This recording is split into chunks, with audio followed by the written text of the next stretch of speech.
सुप्रिया सुळेंनी केलेल्या गौप्यस्फोटाबाबत आहे. 100 दिवसांत महायुती सरकारमधील आणखी एका मंत्र्याची विकेट गेली आहे. 6 महिने थांबा, आणखी एक विकेट जाणार असा खळबळजनक दावाच आता सुप्रिया सुळेंनी केलाय. आता सुप्रिया सुळेंचा रोख नेमका कुणाकडे यावरून राजकीय वर्तुळात चर्चा सुरू आहे. खरं तर 100 दिवसांत धनंजय मुंडेंचा राजीनामा झालाय आणि त्यानंतर अजून एक मंत्री राष्ट्रवादीचेच ते म्हणजेच कृषी मंत्री कोकाटे यांच्यावर सुद्धा टांगती तलवार आहे कारवाईची. म्हणून त्यांच्याकडे तर सुप्रिया सुळेंचा रोख नाही ना, असाही प्रश्न आता उपस्थित होतोय.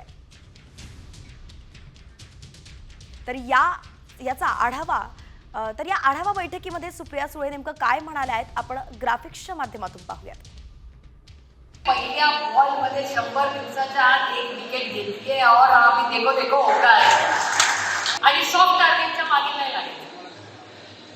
खेलना है ना तो तगड़े से खेलो, छोटा चुनू मुन्नू को छोड़ दो, उसको कोर्ट निकालो. ती काही गोष्टी कोर्टात होती त्या होती. तर रामकृष्ण आले आपले काका चव्हाणांचे नाही पण आम्हाला पांडुरंग टीमच्या त्यांची विकेट कोर्ट गेली.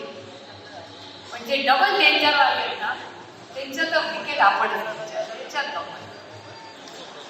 तुम्ही खूप खुश व्हाल काढणी भोट धरतो सगळीकडे बायकोला पुढे करतो स्वतःकडे जात. आता 6 महिन्यांनी बोलू त्याच्याबद्दल. आता तुम्हाला कळलं का नाही मला माहिती नाही कोण आहे डरपोक. सगळीकडे बायकोला पुढे आणि बायकोच्या मागे लपवून दाखवतो सगळं असं असं करून चालतं. अरे म्हणजे तो डरकेची चोट पेला ना बायकोच्या मागे काय करतो. बायको एवढी करतो आणि सांगितलं हा बाबा कसा डरपोक निघाला. सगळे लोक असतात पण ही लढाई खूप मोठी.